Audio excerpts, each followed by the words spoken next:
Amém, irmãos? Vamos nos colocar de pé. Vamos iniciar mais um culto de ensino. Peço perdão aí pela voz rouca aí. Acho que não tem um que escapou, né, essa alergia, sei lá, que é isso. Terrível, parece que a gente toma remédio, parece que piora, né? Piora para melhorar. Mas estamos aqui, graças a Deus, né? Porque o privilégio é maior, né? De servir o Senhor. Antes, quando a gente não tem compromisso, a gente dá qualquer desculpa, né? Até desculpas que parecem ser lícitas, né? Mas quando a gente tem compromisso, ao contrário de não ter compromisso, mesmo que a gente tenha uma boa desculpa, a gente prefere não utilizar dela e fazer a vontade do Senhor, servir ao Senhor, estar com os irmãos, estar com a igreja. Isso é algo maravilhoso, irmãos. A palavra do Senhor diz lá em Hebreus que nós temos que congregar, nos reunir ainda mais quando nós sabemos que o tempo do fim está chegando. Nós temos que nos reunir, nós temos que nos fortalecer. Um fortalece o outro. Um motiva o outro. Quando eu vejo cada rosto, cada irmão aqui, irmãos, isso me motiva. Eu tenho certeza que motiva você também. Então é um motivando o outro. Amém? Eu louvo a Deus pela sua vida. Vamos fechar os nossos olhos, vamos orar. Fale, tira um minuto para falar com o Pai. Agradeça por esse dia, louve o nome dEle, adore. Senhor, nós estamos aqui, Pai, muito agradecidos, Pai, pois é um privilégio grande, ó Pai, pertencer a essa família, a família de Deus. Pai, nós que antes éramos inimigos da cruz de Cristo, nós éramos inimigos de tudo aquilo que se chama Deus. Mas hoje, Pai, nós recebemos a adoção de filho, fomos reconciliados e podemos ter, Senhor, comunhão contigo, receber da tua graça, desfrutar do teu grande amor. E isso, Senhor, nos faz alegres e felizes e sempre dispostos, Senhor, a enfrentar qualquer dificuldade por amor do teu nome. Senhor, estamos aqui para aprender mais de Ti. O Senhor nos prometeu que o Teu Espírito Santo, o Espírito Santo da verdade, nos ensinaria todas as coisas. E por isso, ó Pai, nós clamamos a ajuda do Teu Santo Espírito nessa noite, para nos ensinar, para nos instruir, para revelar mais uma porção da Tua palavra nessa noite, Senhor. Fala a cada coração, Senhor. Traz o entendimento e que possamos, meu Pai, colocar em prática a Tua palavra e frutificar, Senhor, segundo o Teu querer e a Tua vontade, crescendo na graça e no conhecimento do nosso Senhor Jesus Cristo. Pai, é assim que nós oramos, em o nome de Jesus. Amém. Pode se assentar, irmãos. Já abra sua Bíblia, lá em Lucas capítulo 10, nós vamos ler do verso 1 ao 12. Aqui, Jesus não só da ordem, o comissionamento para que esses 70 que ele escolheu irem e pregar o evangelho, curar os enfermos, expulsarem os demônios. Mas Jesus, ele é muito perfeito em tudo que faz. Então, antes de enviar, ele adverte sobre os perigos, ele fala também das exigências, né, que são necessárias para um discípulo, um seguidor de Cristo, que vai ser testemunha desse evangelho do reino. Ele fala daquilo que os discípulos iriam passar, ou seja, diversos perigos, diversas dificuldades que eles iam passar. Jesus não deu uma missão para nós, irmãos, no escuro, para que nós fôssemos pegos despercebidos. Interessante que ninguém vem para Jesus e tem o contato com a palavra e pode dizer assim: não, eu não sabia que era assim, não sabia que ia vir perseguição, eu não sabia que minha família ia contra, eu não sabia que isso faria eu perder certos benefícios. Não, todos nós sabemos, mas muitas vezes nós mesmos nos enganamos. E muitas vezes nós estamos inseridos também em igrejas, em locais que ensinam que o evangelho é um refrigério no sentido do conforto material. No sentido de que agora você vai romper. Mas não é isso que Jesus alerta os seus discípulos. Quando ele fala, eu vou dar uma missão para vocês. Estou dando uma ordem. Vocês vão pelas aldeias, pelas cidades, vocês vão pregar. Jesus, ele deixou claro que essa caminhada teria grandes desafios. E é isso que eu quero falar nessa noite, irmãos. Usar esse texto de Lucas 10, as orientações de Jesus para os discípulos sobre a nossa caminhada cristã em relação ao evangelismo, em relação ao nosso testemunho, em relação à nossa missão. Que nós já aprendemos aqui que missão não é só ir viajar, mas no dia a dia você está e deve estar cumprindo a sua missão. No seu trabalho, quando você vai à padaria, quando você vai comprar alguma coisa no supermercado, você está cumprindo a sua missão. Você deve caminhar, você deve andar e carregar junto essa responsabilidade que o Senhor Jesus te concedeu. Então vamos ler Lucas capítulo 10, do 1 ao 12. Você pode acompanhar. Vai dizer assim, o subtítulo diz a missão dos 70. Depois disto, o Senhor designou outros 70 e os enviou de 2 em 2, para que o precedessem em cada cidade e lugar aonde ele estava para ir. E lhes fez a seguinte advertência: a seara é grande, mas os trabalhadores são poucos. Rogai, pois, ao Senhor da seara que mande trabalhadores para a sua seara. Ide, eis que eu vos envio como cordeiros para o meio de lobos. Não leveis bolsa, nem alforge, nem sandálias, e a ninguém saudeis pelo caminho. Ao entrardes numa casa, dizei antes de tudo: paz seja nesta casa. Se houver ali um filho da paz, repousará sobre ele a vossa paz. Se não houver, ela voltará sobre vós. Permanecei na mesma casa, comendo e bebendo do que eles tiverem, porque digno é o trabalhador do seu salário. Não andeis a mudar de casa em casa. Quando entrardes numa cidade e ali vos receberem, comei do que vos for oferecido. Curai os enfermos que nela houver e anunciai-lhes: a vós outros está próximo o reino de Deus.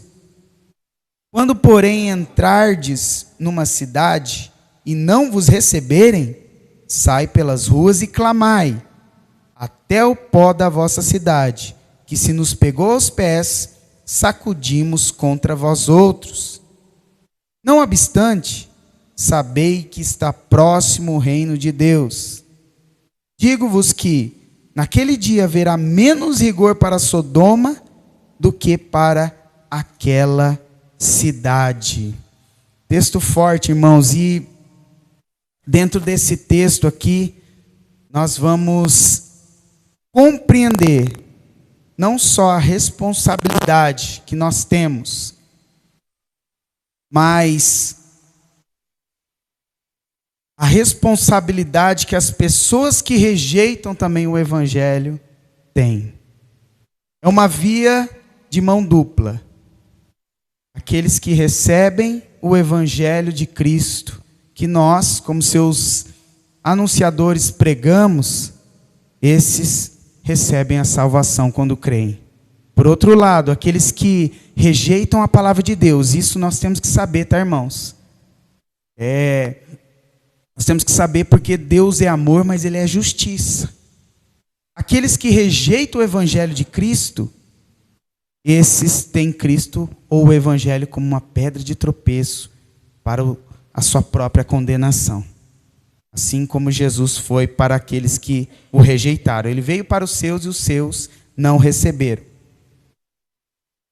Irmãos, Jesus deixou claro aqui que haveriam perigos quando nós estivéssemos nessa caminhada, testemunhando de Jesus, evangelizando, quando nós estivéssemos pregando o evangelho de Cristo, nós enfrentaríamos diversas dificuldades e perigos.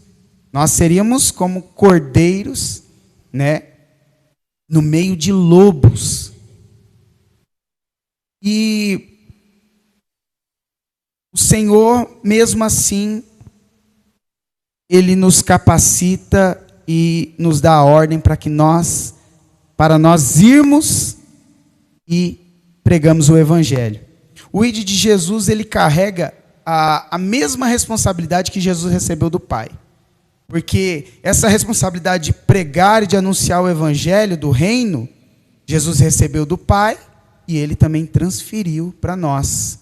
Lá em João 20, nós vemos que Jesus fala, que Ele envia os seus discípulos como o Pai mesmo o enviou, ou seja, na mesma autoridade.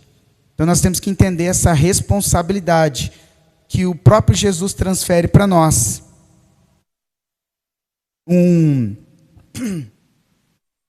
E esse evangelho, irmãos, não é um evangelho que vai trazer facilidades para nós. Por que eu estou dizendo isso? Porque muitas vezes nós pensamos que nós vamos aprender a palavra de Deus, nós vamos pregar a palavra de Deus e nós vamos ser bem recebidos em todo o tempo. Se você pregar o evangelho genuíno, você não vai ser bem recebido. Jesus, ele vai dizer que se chamaram Beelzebu, o dono da casa, quanto mais aos seus domésticos. No versículo anterior ele vai dizer assim: basta o discípulo ser como seu mestre. Ou seja, se Jesus passou o que passou por pregar o evangelho, imagine nós o que iremos passar. E por isso nós temos que estar preparados. Por isso que nós temos que discernir o campo missionário que nós estamos. Quando nós semeamos a semente do evangelho, nós temos que entender que podem nascer abrolhos, ervas daninhas, querendo impedir que essa semente venha a ser germinada. Mas nós temos que entender que a autoridade que está sobre nós é a mesma autoridade que estava sobre Cristo. Ele delegou aos seus discípulos o ID. Lá em Lucas 9, 58,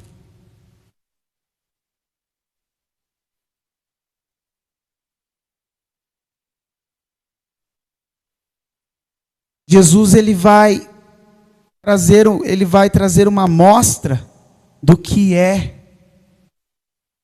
ser um evangelista, ser um seguidor de Cristo. Qual é a recompensa, muitas vezes, de pregar o evangelho, de pregar a palavra da verdade? E é interessante, irmãos, que antes desse momento que Jesus escolhe 70, ou alguns estudiosos falam 72, por causa dos 12, Jesus, ele se depara com pessoas querendo segui-lo, dizendo para o próprio Jesus, cara a cara: não, Senhor, eu quero te seguir, eu quero pregar o evangelho, eu quero andar contigo. Eu quero ser um representante do reino. Aí lá em Lucas 9, vamos ler a partir do 57. Jesus vai revelar a responsabilidade dessa tarefa, dessa missão que eu e você recebemos. Não quero te colocar medo não, irmãos, mas é para que nós venhamos entender a importância daquilo que nós devemos fazer. Olha lá o 57, Lucas 9, 57 diz assim: indo eles caminho fora, alguém lhe disse: seguir-te-ei para onde quer que fores. O texto de Mateus 8, 18 vai dizer que esse que está pedindo para seguir Jesus era um escriba. Um escriba, nós sabemos que tinha todo uma imagem, né, de alguém superior, muito elevado espiritualmente, porque ele era um observador da palavra, um observador da lei. E lá em Mateus 8 fala que era um escriba. Então, indo eles caminho fora, alguém lhe disse: seguir-te-ei para onde quer que fores. Mas Jesus lhe respondeu: as raposas têm seus covis e as aves do céu ninhos, mas o Filho do Homem não tem onde reclinar a cabeça. A outro disse Jesus: segue-me. Ele, porém, respondeu: permite-me ir primeiro sepultar meu pai? Mas Jesus insistiu: deixe os mortos sepultar os seus próprios mortos. Tu, porém, vai e prega o reino de Deus.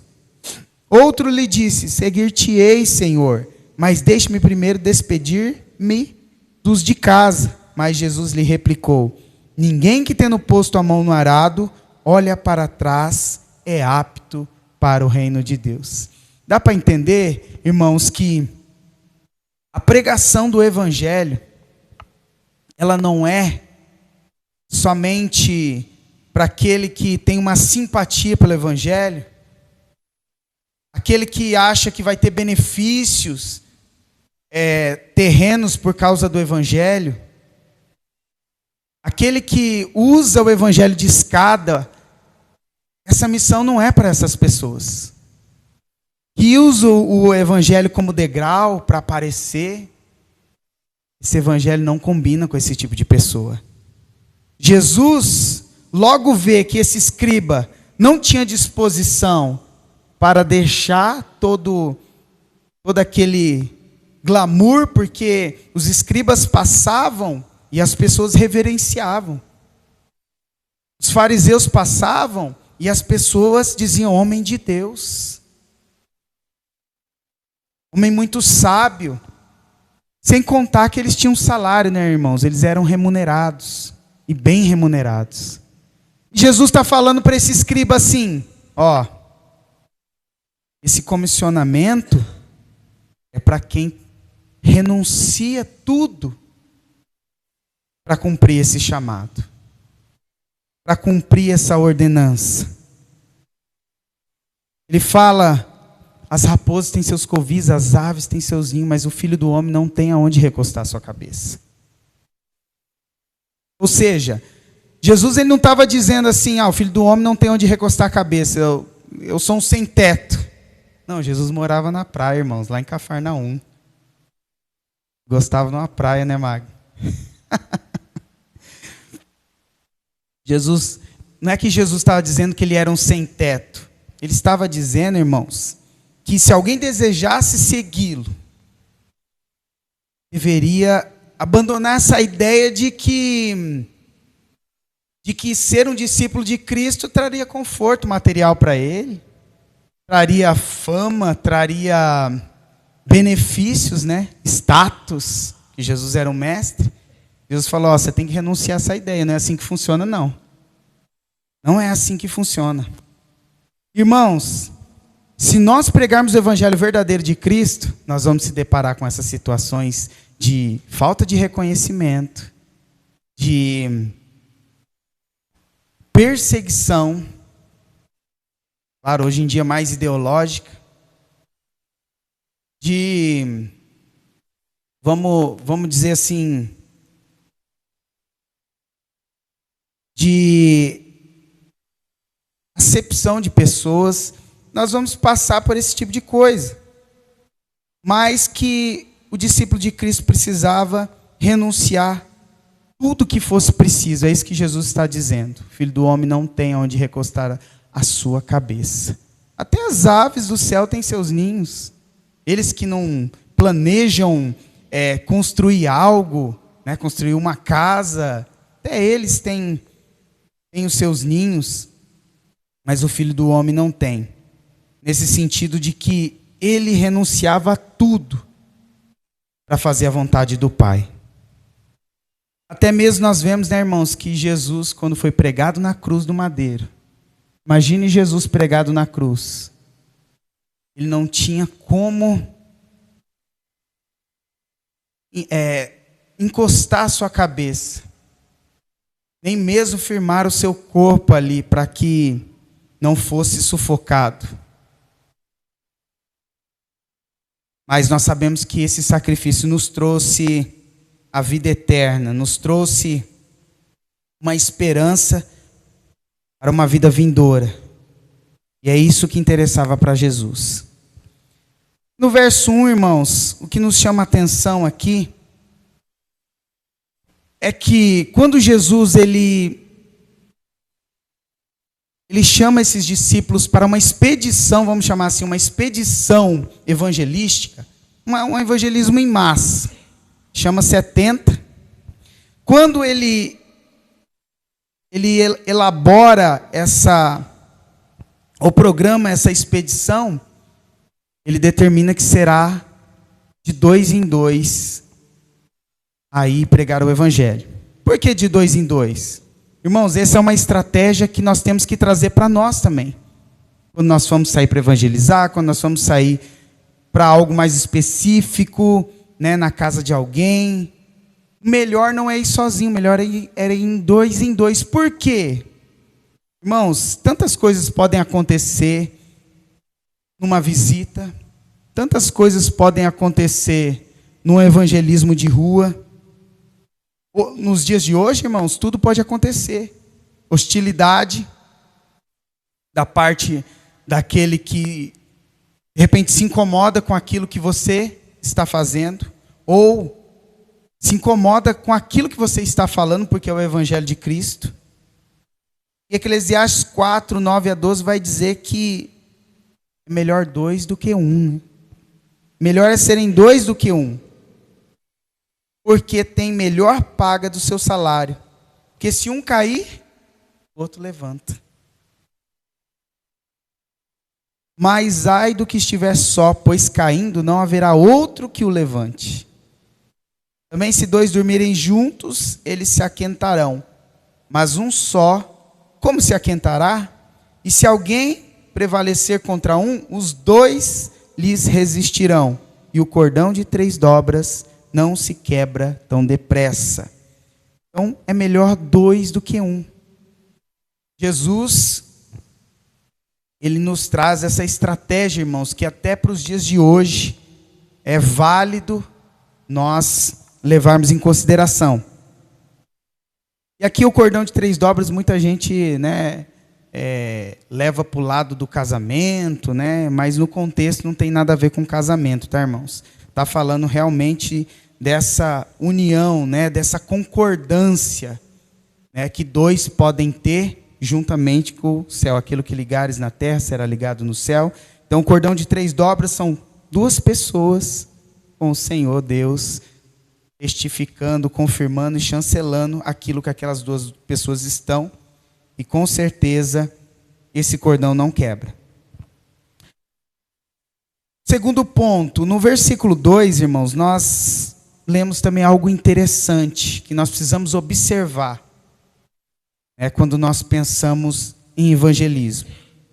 Versículo 2 diz assim: e lhes fez a seguinte advertência: a seara é grande, mas poucos são os trabalhadores. Rogai, pois, ao Senhor da seara que mande trabalhadores para a sua seara. Irmãos, Jesus já deixa claro para os seus discípulos para aqueles que Ele escolheu, para aqueles que Ele ensinou que são poucos trabalhadores para muito trabalho. E hoje em dia não é diferente. Poucos são aqueles que têm disposição para trabalhar. Mas nós temos que entender, irmãos, que toda a responsabilidade não é nossa. Nós não vamos poder fazer tudo. Nós temos que confiar que o dono da colheita, este vai não só nos capacitar, como vai também enviar os trabalhadores. A nossa oração aqui nessa comunidade é que o Senhor envie guerreiros aqui para somar conosco. E quanto mais melhor, mas se a gente tiver uma porção, a gente já faz um barulho, irmãos. Nós falamos aqui, se a gente tiver uns guerreiros aí, a gente já faz muita coisa. Muita coisa. E Jesus envia só 70 para a vasta região ali da Judéia. Jesus fala para eles não irem ali para a região de Tiro, Sidom, Samaria, mas para que eles se concentrassem ali na região da Judéia. E eles vão pelas aldeias, precedendo Jesus, pregando o evangelho, curando. Mas Jesus não fala para eles assim, não, fica tranquilo, vocês estão comigo, vai dar tudo certo. Não, ele deixa claro que tem muito trabalho, que é necessário se esforçar. Irmãos, o reino de Deus, como diz lá em Mateus, o reino de Deus é tomado à força. E aqueles que entram pelo reino, forçam para entrar. Esse forçam, se esforçam. Não tem como você trabalhar para o reino e ser passivo. Não tem como você servir a esse reino e não ser fervoroso. Exige de nós dedicação. Não é uma coisa feita de qualquer jeito, irmãos. Eu já fui em cada evangelismo assim de rua com a igreja que hoje eu trago à memória, eu falo, meu Deus do céu, que despreparo.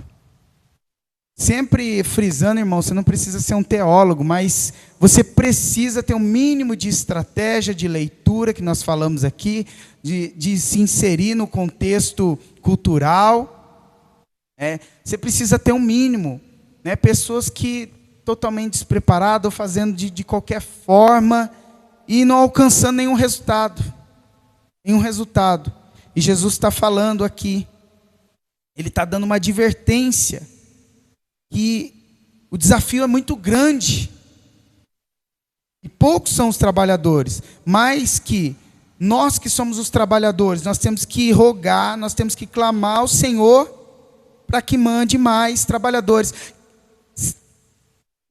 Pensa juntamente conosco aqui, será que quando Jesus fala, rogue ao Pai para que envie mais trabalhadores, Ele está dizendo assim, não, só ora que aí, do nada, o Senhor vai mandar os trabalhadores? Não, Ele está falando, irmãos, de nós também prepararmos trabalhadores, prepararmos as pessoas, para que elas venham se juntar a nós, e então nós todos juntos irmos para essa colheita.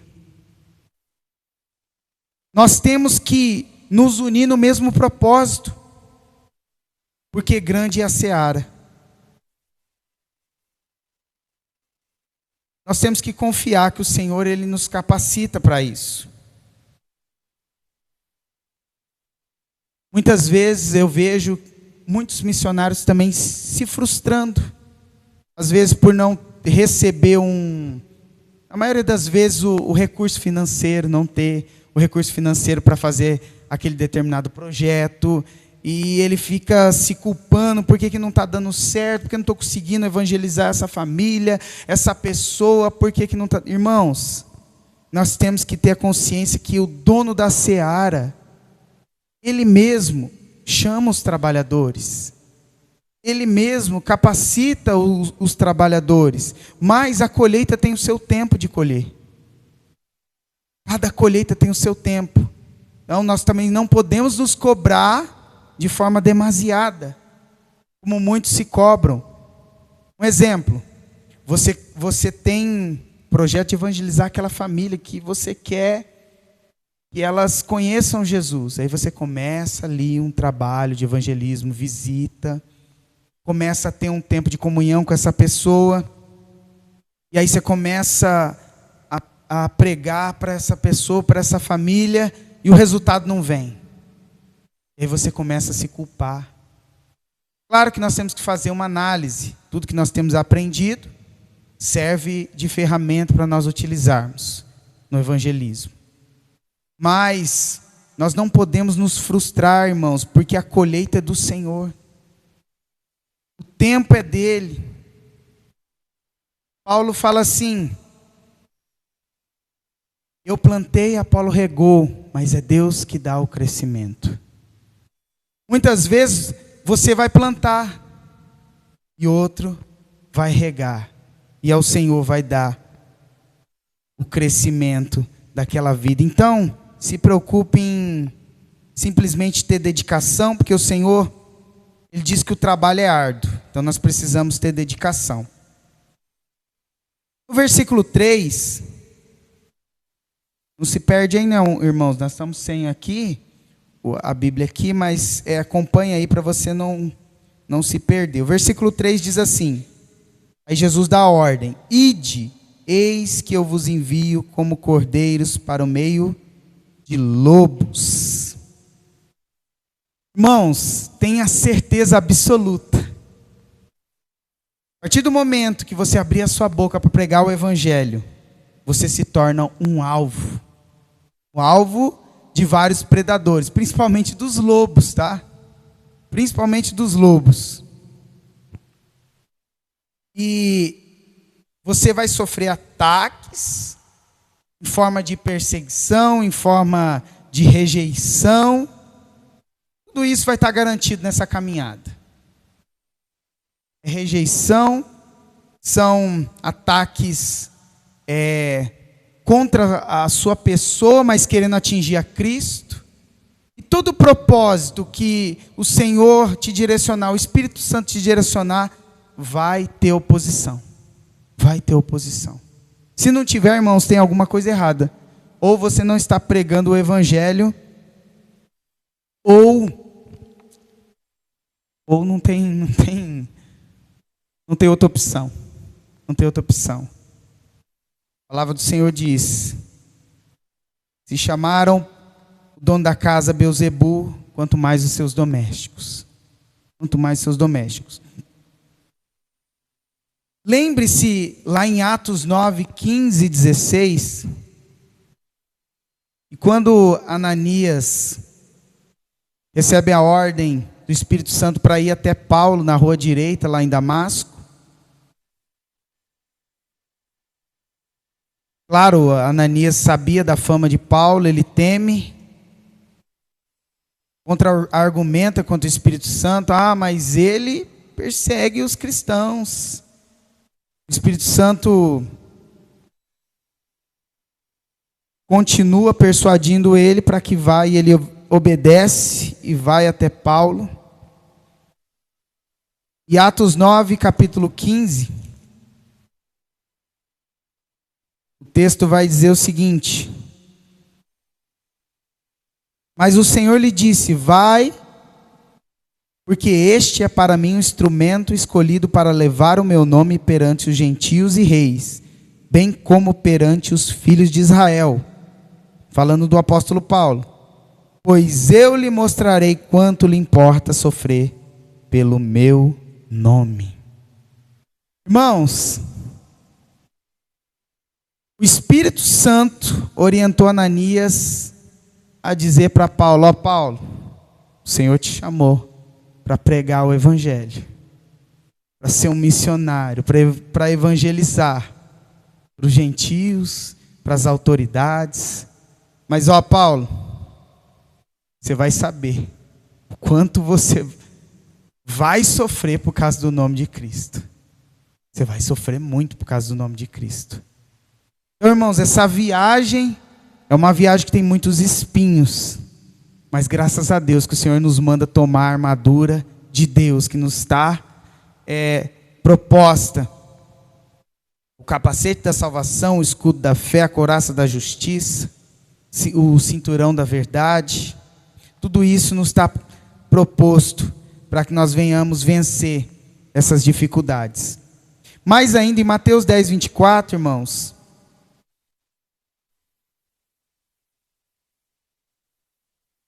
Mateus 10, 24.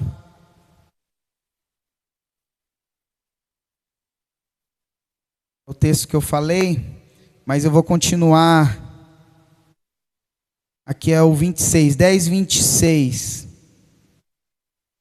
Mateus 10, 26. Portanto, não os temais. Veja que nós sofreremos ataque. Iremos sofrer por causa do Evangelho. Portanto, não os temais, pois nada é encoberto que não venha a ser revelado, nem oculto que não venha a ser conhecido. O que vos digo às escuras, dizei à plena luz, e o que vos diz ao ouvido, proclamai dos eirados. Não temais os que matam o corpo, e não podem matar a alma. Temei antes aquele que pode fazer perecer no inferno tanta alma como o corpo. Não se vendem 2 pardais por um asse, e nenhum deles cairá na terra sem o consentimento de vosso Pai. E quanto a vós outros, até os cabelos, todos da cabeça estão contados. Não temais, pois, bem mais valeis vós do que muitos pardais. Irmãos, o que o Senhor Jesus está falando aqui, os seus discípulos, e automaticamente para nós, é que nós não devemos temer aqueles que vão fazer oposição contra nós. Quando nós estivermos anunciando o Evangelho, quando nós estivermos sendo testemunhas desse reino, quando nós falarmos a verdade do Evangelho, que é contra tudo que esse mundo prega, contra tudo que as pessoas idealizam nas suas mentes, nós não devemos temer. Por quê? Porque no momento certo, a verdade vai aparecer. A verdade vai aparecer. E esses homens, eles só podem matar o seu corpo. Eles só podem tentar te prejudicar de forma material, física. Mas a tua alma, o teu espírito está guardado no Senhor. O teu bom depósito está guardado no Senhor. E o Senhor traz essa advertência de nós temermos somente a Ele. Irmãos, quantos irmãos nós vemos ter medo de pregar em certos locais específicos, ou diante de algumas pessoas de autoridade? A pessoa tem medo de pregar. Aí a palavra vai dizer que aquele que se envergonhar de mim, eu também. Aquele que me negar diante do Pai, aquele que negar o meu nome, eu negarei ele diante do Pai. Aquele que se envergonhar de mim, eu também me envergonharei dele naquele dia. E aí, irmãos, nós não podemos ser evangelistas parciais, nós temos que ser integrais nessa obra, nesse ministério. Nós não podemos ter medo de pregar para determinadas pessoas, a determinados lugares. Foi-se a época que irmãos pegavam uma caixinha aquelas caixas de madeira de frutas, subia em cima e começava a pregar o Evangelho nas praças, dentro dos ônibus. Por quê? Porque eles não tinham medo, não tinha lugar, eles não escolhiam lugar para pegar o Evangelho. Claro que muitas vezes nós podemos ser mais prudentes e mais assertivos nos dias de hoje em pregar o Evangelho. Muitas vezes é melhor você deixar de falar um certo assunto da palavra de Deus e trazer o Evangelho de uma forma mais é entendível para aquelas pessoas que você está transmitindo. Porque tem ambientes, irmãos, tem ambientes e ambientes. Mas o que a gente não pode ter é medo. O que a gente não pode ter é receio de pregar o evangelho. É isso que o Senhor está falando aqui. Não temam aqueles que matam o corpo, independente da oposição que está sendo feita. O evangelho deve ser pregado, a verdade deve ser falada e deve ser transmitida. O Adam Clarke, ele faz um comentário aqui, irmão, sobre ser enviado como ovelhas no meio de lobo. E ele diz assim: aquele que é chamado a pregar o evangelho é chamado a abraçar um estado de trabalho constante e sofrimento frequente. Quem obtém tranquilidade e prazer em consequência de abraçar o ofício ministerial, nem prega o evangelho e nem é enviado por Deus. Se ele fizesse o trabalho de um evangelista, homens maus e demônios se oporiam a ele. Está vendo como não tem como negociar, irmãos? Quando se prega o evangelho, quando a luz chega, as trevas têm que partir em retirada. Quando o evangelho é anunciado, as trevas vão se incomodar, demônios vão se incomodar, homens maus vão se incomodar, não tem jeito. E aí o que nós fazemos com isso? Ou nós nos acovardamos, ou nós assumimos as consequências do sofrimento por meio de Cristo. Nós já falamos em outras pregações sobre ser participantes do sofrimento de Cristo. Porque nós queremos ser participantes daquilo que o Senhor tem, a redenção, a salvação.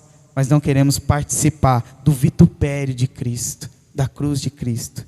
Por isso que muitos, lá em Gálatas 6,12, fala assim, que aqueles que querem mostrar boa aparência na carne, esses vos obrigam a circuncidar-vos, para que eles não sejam perseguidos pela cruz de Cristo. Muitas vezes a gente assume um protocolo, ou dá uma maquiada para que não sejamos perseguidos, ou seja, pela cruz de Cristo. Não venhamos a sofrer por causa do nome de Cristo. E aí, irmãos, a partir do verso 4 a 8, avançando aqui, o Senhor Jesus ele vai dar algumas direções específicas para os seus discípulos, para os 70. São direções específicas para eles, mas que traz ensinamento para nós, irmãos. Traz ensinamento para nós. Tem um princípio aqui implícito, né? Dentro desse contexto, do versículo 4 a 8. Eu vou fazer a leitura para vocês. Não leveis bolsa, nem alforje, nem sandálias, e a ninguém saudeis pelo caminho. Tem coisa que vai soar estranho para a nossa cultura. Ao entrardes numa casa, dizei antes de tudo, paz seja nesta casa. Se houver ali um filho da paz, repousará sobre ele a vossa paz. Se não houver, ela voltará sobre vós. Permanecei na mesma casa, comendo e bebendo do que eles tiverem, porque digno é o trabalhador do seu salário. Não andeis a mudar de casa em casa. Quando entrares numa cidade e ali vos receberem, comei do que vos for fornecido. Uma direção aqui para o ministério deles, para o envio deles, para a cultura deles, para aquele momento histórico. Irmãos, o que Jesus quer passar para os discípulos aqui? Quando ele fala, não leve bolsa de carregar dinheiro, não leve uma mochila maior onde você coloca uma muda de roupa, uma outra túnica, nós vamos ver lá em Mateus 10, uma outra túnica, não leve mais um par de sandálias. O Senhor não está pregando a eles uma vida paupérrica, ou como que se diz quando a pessoa decide por uma vida pobre, né? Uma vida... Isso, não é essa palavra, né? Voto de pobreza, mas podemos usar. Vamos lá. Não é isso que Jesus está ensinando.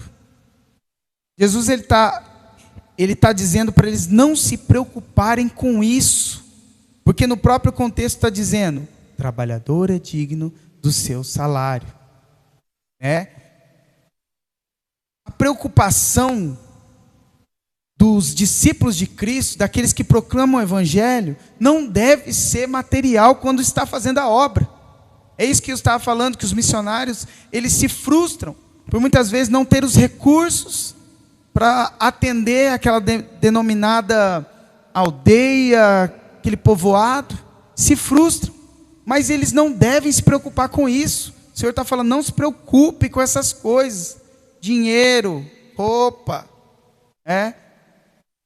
o alforje, você também levava uma faca, alguma coisa assim, para caminhada, uma ferramenta. Jesus falou, não se preocupa com isso, não se distraia com isso, não se distraia com isso, se preocupe em pregar o Evangelho, em anunciar o Evangelho do Reino. Olha que interessante, aqui também é muito interessante, no 5, onde ele diz assim, ao entrardes numa casa, dizei antes de tudo, paz seja nesta casa. Uma das orientações de Jesus para aquela época era que os discípulos não deveriam se hospedar nos hotéis da época, lá naqueles, como que se diz? Hoje está me fugindo bastante as palavras aqui. Voltar para a palavra para hotel, hospedaria, isso. É difícil, irmãos, aí vocês vão me ajudando aí, nós vamos, hoje a cabeça está... Por que Jesus não orienta eles a ficar na hospedaria da época? Porque a hospedaria também se tornava motéis, lugar de prostituição, né? E para um servo de Deus ficar nesses locais não era de boa reputação. Então, qual que era a orientação? Você chegou numa cidade, conversa com as pessoas, prega o Evangelho e pode ter certeza que você vai encontrar alguém que vai receber o Evangelho e você vai entrar nessa casa e deixar a paz que você tem, a paz de Cristo sobre essa casa, porque essa casa vai estar te hospedando. Então a orientação era procurar uma casa e não uma hospedaria. Hoje, irmãos, hoje é diferente, né? Hoje nós poderíamos, mas assim, eu penso que também pode ser muito mais proveitoso, né? Se você, em algum momento, for viajar, for para algum lugar, né? Ser recebido na casa de alguém. Aquela família ser um esteio para você, para que ela mesma seja abençoada, né? Ela receba a paz do Senhor sobre ela. Em vez de você ficar num lugar aleatório ali, uma hospedaria. Essa era a orientação. No 6, continua, o 6 diz assim, se houver ali um filho da paz, repousará sobre ele a vossa paz, se não houver, ela voltará sobre vós. Olha que interessante. No judaísmo, irmãos, um homem, uma pessoa, ela era nomeada ou conhecida por aquilo que ela fazia. Se ela era uma pessoa boa, se ela era generosa, ela era conhecida por essa qualidade. Aí chamava, vamos supor, o Magno é carismático. Então, se ele fosse um judeu, talvez chamariam ele de filho do carisma, sei lá, filho do amor, né? Tinha essa prática. Então, uma pessoa de boa ou má fama era chamado de filho de. Se a pessoa era má, se a pessoa era desonesta, aquele ali é um filho da desonestidade, né? Talvez daí que vem alguns palavrões aí, né? Então, o filho da paz é aquela pessoa que o missionário identificava como alguém que tinha acolhido a palavra de Deus, que tinha acolhido aquilo que os discípulos estavam pregando. Então, eles tinham que encontrar um filho da paz. e é essa casa que eles ficariam. Se houver ali um filho da paz, repousará sobre ele a vossa paz. Ou seja, é onde eles iriam se hospedar. Se não encontrasse, ou seja, se ninguém recebesse a palavra, essa paz voltava para eles. É dessa forma, irmãos. Nós nunca perdemos ao pregar o evangelho. Se nós pregarmos o evangelho, aquela pessoa não receber o evangelho, ela que perde de receber a paz da parte do Senhor, a paz ainda continua conosco. Mas você vê que essa paz, ela pode ser transmitida para outras pessoas. Porque aquilo que o Senhor fala, aquilo que de graça nós recebemos, de graça nós temos que dar.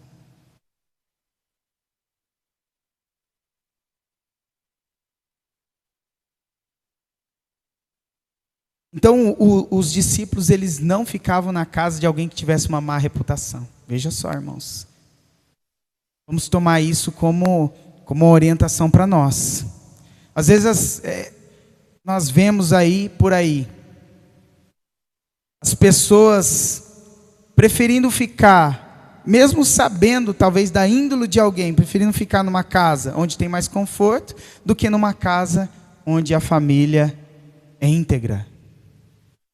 Onde a família, por mais que seja humilde, é uma família de Deus. A outra apenas tem uma estrutura melhor para oferecer para o missionário. E aí qual que você vai escolher? É onde entra, vamos supor, você é convidado para fazer um trabalho numa igreja. Você também é convidado para fazer um trabalho em outra igreja. Uma igreja tem uma boa estrutura para te receber, a outra não tem. Daí, mas uma tem uma reputação que não é legal, e a outra igreja, a mais simples, no caso, tem uma boa reputação. E daí? Qual nós escolhemos? Nós temos que escolher sempre a boa reputação e não se preocupar com a estrutura. Essa é uma orientação da parte do Senhor. A outra orientação aqui no verso 7 é para eles não ficar mudando de casa. Eles honrar aquela família que está hospedando, comer daquilo que aquela família tem para oferecer. Isso, irmãos, é preferir em honra os irmãos, porque muitas vezes, talvez outra família com mais estrutura poderia oferecer para aqueles discípulos um aconchego melhor, mas eles já estavam naquela casa. Eles já estavam com aquela família foi a primeira que recebeu eles. Trazendo para nós, irmãos, não deixe de lado uma família que você esteja discipulando, que você esteja pregando, para discipular outro, que talvez possa te oferecer algo a mais, um benefício maior. Honre aquele primeiro que você está discipulando, ou aquele primeiro que te hospedou, aquele que te recebeu. Não de ficar em casa, usufruindo. Talvez pareça até assim, não, eu vou aproveitar, vou ficar na casa desse, vou ficar na casa desse, que aí eu consigo abranger o máximo de pessoas possível. Mas a ideia aqui é de você ter somente um local, né, como base, e o evangelho ser pregado naquele povoado, né? Aqui é um local somente para você se hospedar. E para isso é necessário somente uma família. Sem ficar buscando recurso ali, recurso aqui, né? Muitas vezes o Senhor, Ele vai abrir uma oportunidade numa pessoa que menos você espera, ou numa pessoa simples, e nós estamos olhando para esse e para aquele, que tem mais recurso.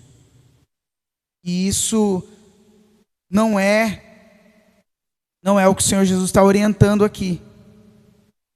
Sabe por quê, irmãos? Jesus ele deixa bem claro aqui no verso 7. Permanecei na mesma casa, comendo e bebendo do que eles tiverem.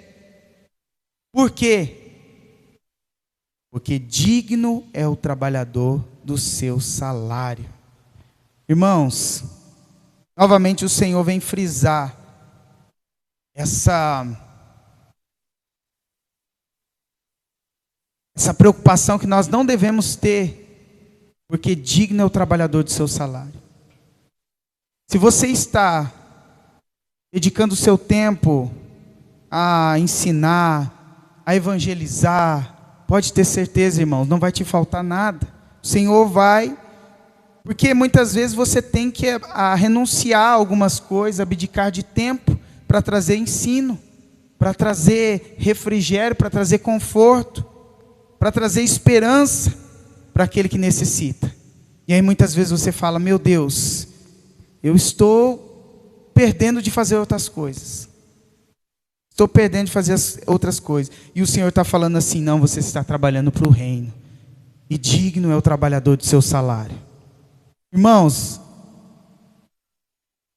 não existe só o trabalho secular.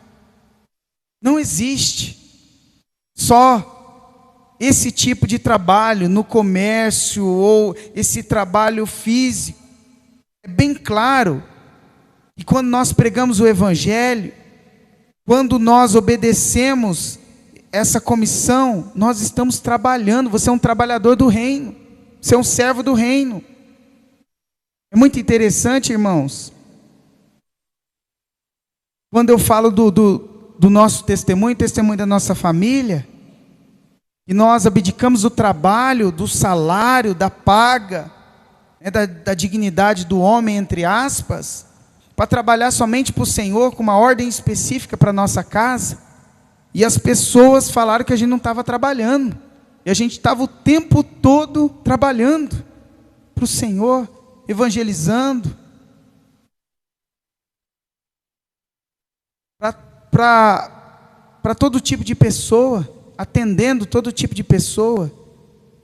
E aí quando nós retornamos ao trabalho secular, que também é digno, que também é algo determinado pelo Senhor desde o princípio, aí as pessoas batiam nas nossas costas e diziam: nossa, que bom que você voltou a trabalhar. Irmãos, então, se o trabalhador que trabalha numa empresa, no comércio, é digno do seu salário, aquele que trabalha para o Senhor também não recebe nada, o Senhor é um mau pagador? Será que o Senhor ele não recompensa os seus trabalhadores? Não estou falando que nós devemos trabalhar para ter recompensas, mas nós temos, irmãos, nós temos.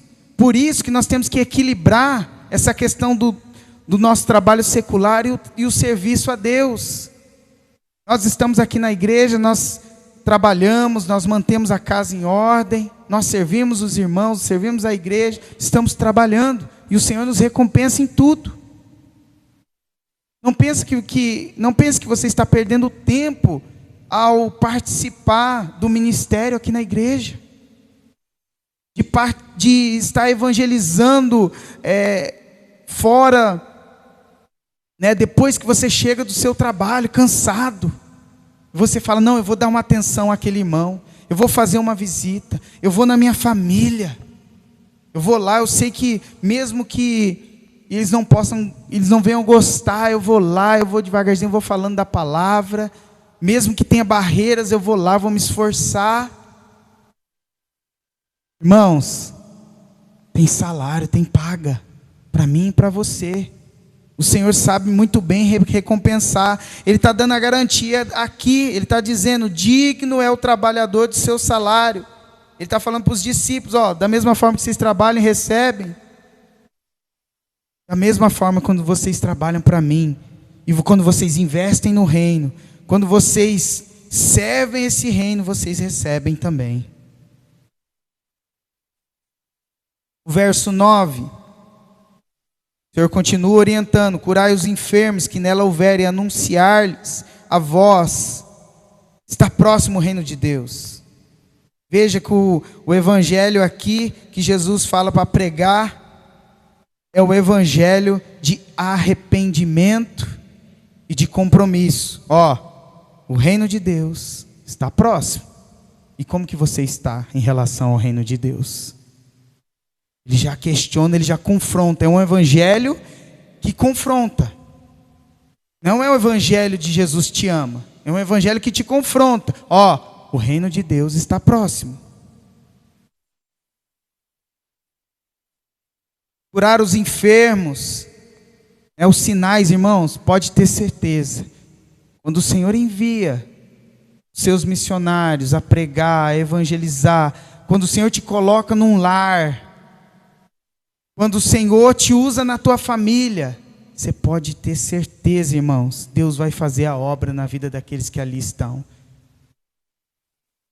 Milagres vão te seguir, curas vão te seguir se aquelas pessoas realmente aceitarem a Cristo, receberem o Evangelho. Você pode ter certeza que vai acontecer. Sabe por quê? Porque os sinais, a palavra não é só transformação interior, mas é sinais, é poder. Ela se manifesta com poder. Curas físicas. Não só mudança de mente, que é o principal, mas curas físicas. Restauração do intelecto. Deus pode mexer em toda a estrutura do ser humano. Então os sinais seguirão o proclamador do Evangelho. Pode ter certeza disso. Os milagres, os sinais vão seguir. Lá em Mateus 16, 18 vai dizer: e esses sinais seguirão aos que creem em meu nome. Expelirão demônios, falarão novas línguas, se pegarem serpentes, não fará dano algum. Se beberdes algo mortífero, pode ter certeza, o poder do Evangelho vai te acompanhar. Quando ele diz está próximo o reino de Deus, a palavra grega aqui, irmãos, é engiken. Pode significar que o reino de Deus no presente já chegou, é chegado, ou que ainda vai chegar, ou também pode significar está próximo, está quase chegando. É o que a gente sempre fala aqui, a gente sempre repete, o já e o ainda não da teologia. Já chegou, porque Jesus ali está. Ainda não, porque Jesus naquele momento ainda não tinha consumado na cruz. Quando ele consumou a plenitude dos tempos, aconteceu. Tudo aquilo que no Velho Testamento os profetas anunciavam, o Messias virá, ele virá e ele vai salvar o seu povo. Aí se cumpre no Senhor Jesus. E para finalizar, o verso 10 a 12, vai dizer assim: quando porém entrardes numa cidade, não vos receberem.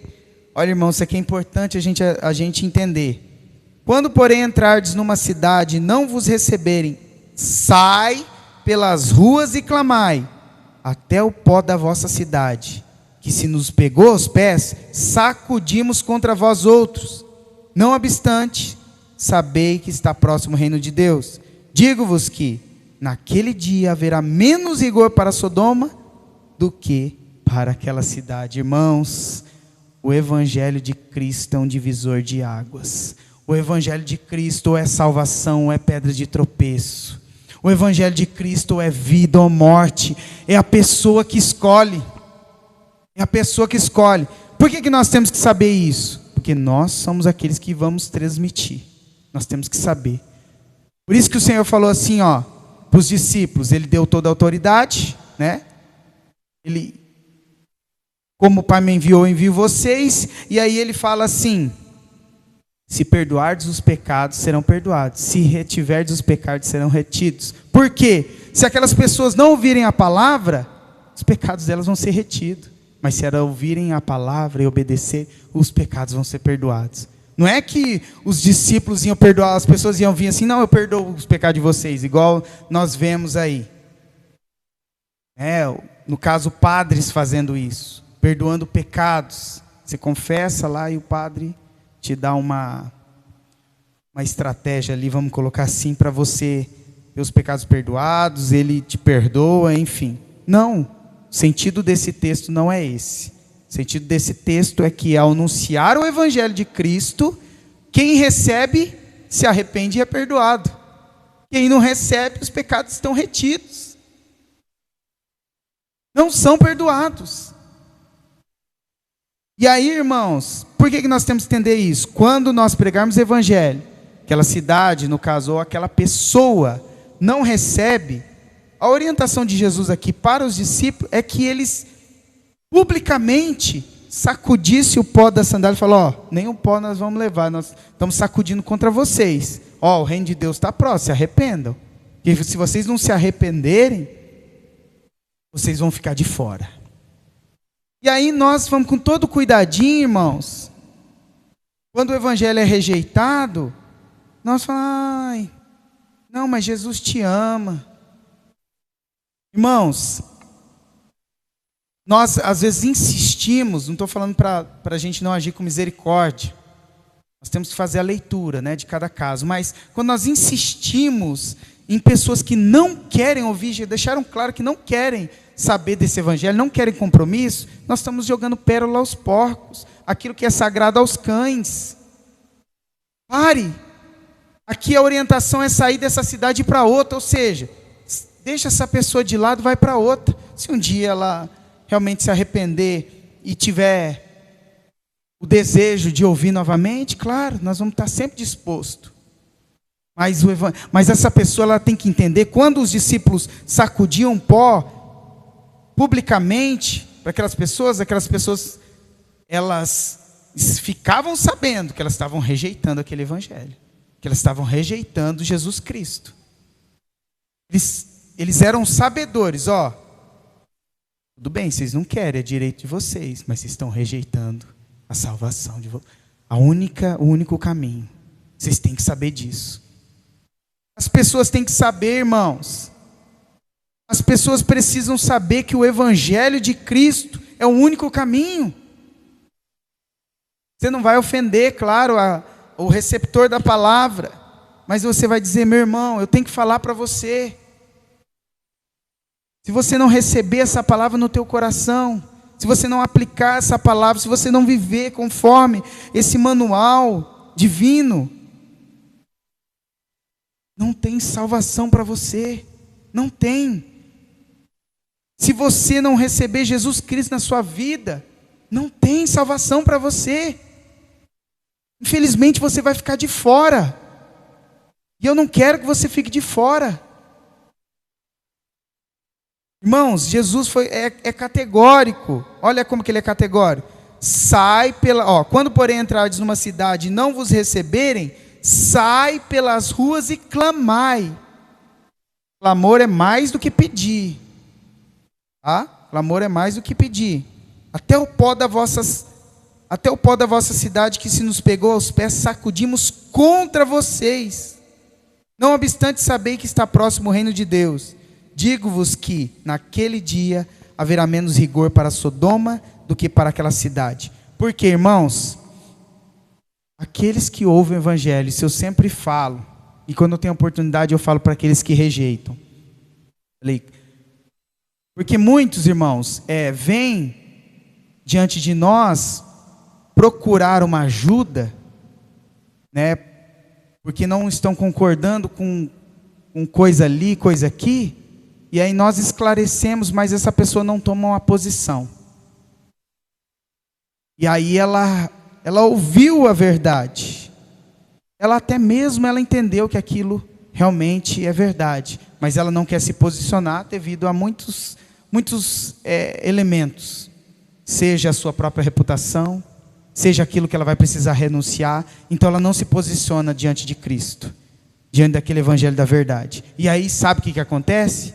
Vai ter mais rigor para Sodoma e Gomorra que não ouviu a palavra, ou fazendo um paralelo, aquela pessoa, o ímpio, que não teve esse contato mais claro com essa palavra da verdade, vai haver menos rigor para ela do que para essa pessoa que ouviu, que esteve ao teu lado, que testemunhou, que vivenciou com você, que viu as coisas que desagradam a Deus e continuou omisso e conivente com aquilo, irmãos. Muitas vezes eu paro para pensar quantas pessoas já caminharam conosco e retrocederam, colocaram a mão no arado e olharam para trás. Irmãos, meu sentimento é de misericórdia, porque esse evangelho não é brincadeira. Esse evangelho ou é vida ou é morte. Vida para aqueles que o recebem de bom grado, e morte para aqueles que rejeitam por causa de coisas tão pífias dessa terra. Jesus deixa claro no versículo 10 a 12 o que acontece com aqueles que rejeitam a palavra. E aí nós queremos passar um pano?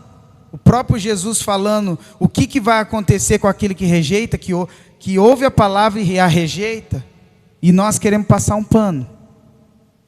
Não, está tranquilo, também é homem de Deus. Não, é o jeito dele. Não, é o amor. Não, de forma nenhuma. Jesus deixa bem claro o que vai acontecer com eles. E aí, ele também diz para os discípulos deixarem claro, fiquem certos disso, o reino de Deus está próximo, o reino de Deus chegou.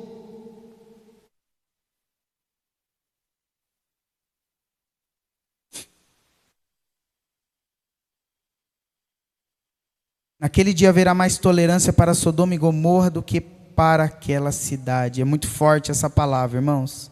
A cidade de Sodoma e Tiro e Sidom era notoriamente pecadora. Imagine alguém que está imergido no pecado, sem temor nenhum a Deus. A tolerância, o rigor vai ser menor. Jesus disse que as cidades que rejeitassem a mensagem dele estariam em mais apuros diante de Deus do que essas, porque eles viram uma obra maior, ou seja, eles estiveram de perto, viram uma obra maior do que qualquer uma daquelas cidades pecaminosas viram, e mesmo assim ainda rejeitaram. Ou seja, quanto mais é dado, mais é cobrado. Quanto mais ouvimos a verdade de Deus e mais vemos se movendo, mais nós somos responsáveis. Você entende que você está aqui nessa comunidade, indo cada vez mais profundo no Evangelho, a tua responsabilidade está aumentando, para com Deus e para com o próximo. Você precisa falar isso para outros, aquilo que você tem recebido, aquilo que tem te libertado, você precisa transmitir.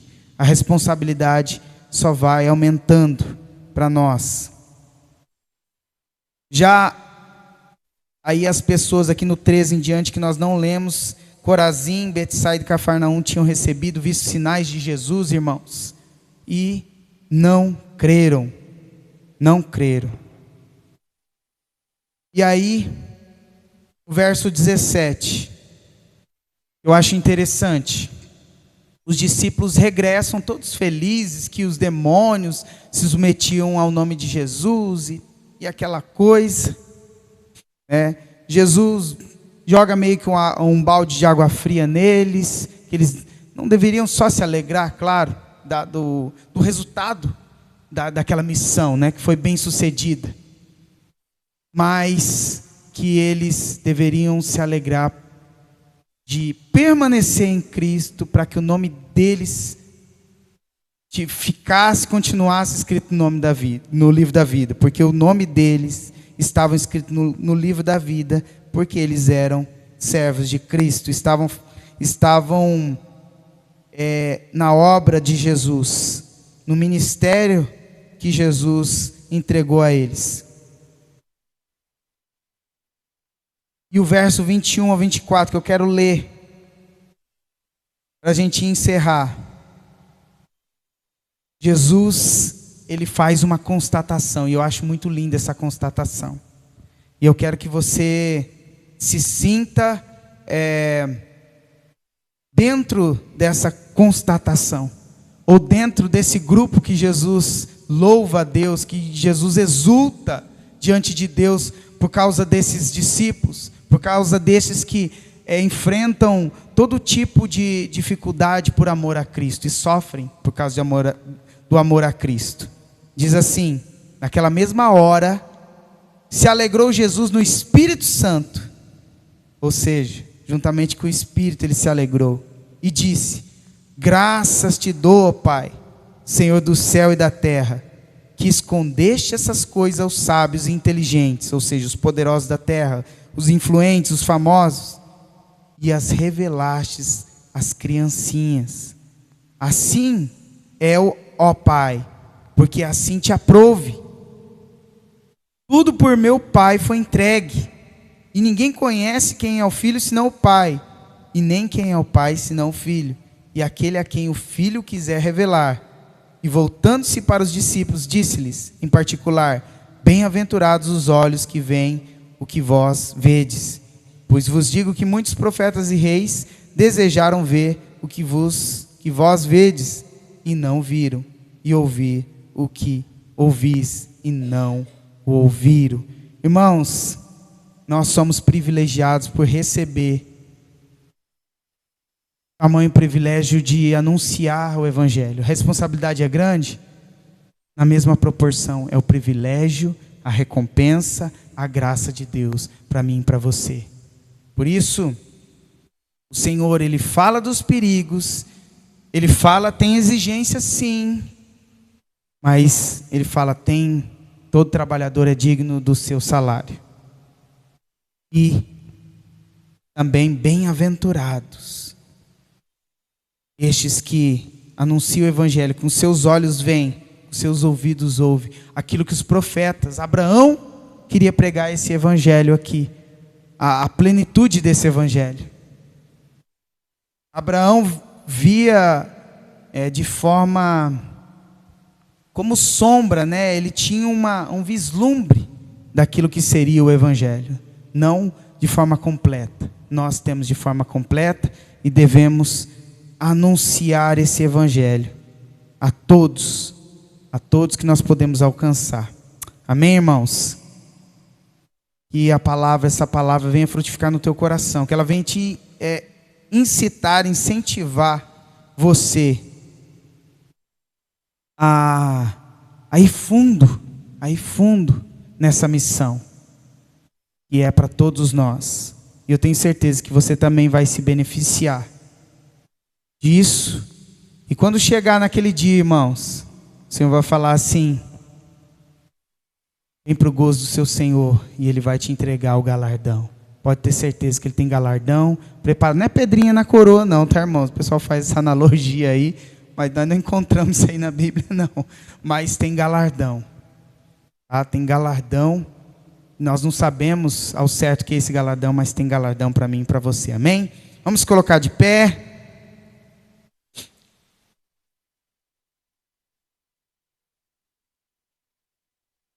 Acho que aquilo que estava proposto, nós tivemos 10 aulas sobre missiologia, eu acho que nós conseguimos encerrar aqui. Acho que só faltou que que eu decidi não colocar, que é a parte histórica, é bem grande, mas nós procuramos focar aqui na perspectiva teológica, bíblica, cultural, né, urbana, a importância da tarefa missionária, tudo isso, para que nós venhamos incorporar realmente, né, essa missão que nós temos, o conceito da missão, e para a gente ir para cima, irmãos. Esse é o intuito, para a gente tomar coragem, para a gente entender, né, essa ordenança do Senhor para nós. Vamos então voltar para nossa casa, feche seus olhos, vamos agradecer. Ele é fiel nas nossas vidas. Ele tem te capacitado, Ele tem te escolhido, irmão. Ele tem te chamado para ser servo de um reino glorioso.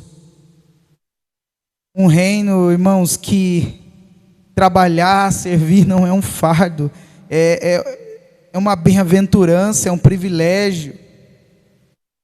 É como você ser participante de algo mais desejável que possa existir. para uma pessoa. Mais do que as coisas terrenas, é ser participante desse reino. Se nós recebemos de graça, nós temos que dar de graça. Se o Evangelho do Reino nos libertou, nos transformou, ele pode transformar outras pessoas também.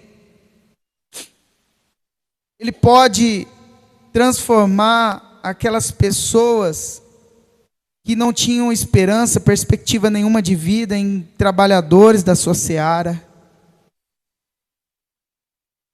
E também pode fazer dessas pessoas homens influentes na sociedade, que não temem o homem, que não temem as dificuldades, que estejam dispostos a irem, confiando somente no Senhor, dependendo somente do Senhor, quando eles saem para o trabalho do reino. Senhor, muito obrigado, Pai. Nós recebemos essa direção da Tua parte, Senhor. Recebemos, Senhor, essas admoestações que o Senhor tem nos dado. Nós devemos ser prudentes como a serpente, Senhor, nesse trabalho evangelístico. Temos que ser mansos como as pombas, inocentes para o mal, mas prudentes como a serpente. E ao ver um perigo, sabe muito bem se sair desse perigo, sabe muito bem se desvencilhar. Porque nós sabemos que nós somos enviados como ovelhas no meio de lobos. A palavra diz que o mundo jaz do maligno. A palavra diz que nossa luta não é contra a carne, mas contra os principados e potestades. E nós sabemos da guerra que é travada, Senhor, quando a Tua palavra é colocada em xeque. Quando um ministro Teu abre a boca, Senhor, para falar verdades sobre o Teu reino, falar do Senhor Jesus, o nosso Salvador, o inferno se levanta, homens maus se levantam, mas nós sabemos que a vitória é garantida. Nós sabemos, Senhor, que o Senhor é quem está nos enviando com a Sua autoridade. Nós carregamos a Tua autoridade, Senhor, a pregar esse Evangelho. Nós estamos, por meio da Tua palavra, julgando o mundo. Aqueles que aceitarem a Tua palavra, os pecados serão perdoados. E aqueles que rejeitarem serão retidos. Uns serão salvos e outros condenados. Pai, abençoa os Teus filhos para cumprir essa tarefa, Senhor. Abençoa eles e capacita, Senhor. É que eu te peço e oro, em nome do Senhor Jesus. Amém, irmãos? Amém. E o Senhor abençoe você, sua família, sua casa, seu trabalho amanhã. E nós estamos encerrados em nome de Jesus. Dê um abraço aí no seu irmão.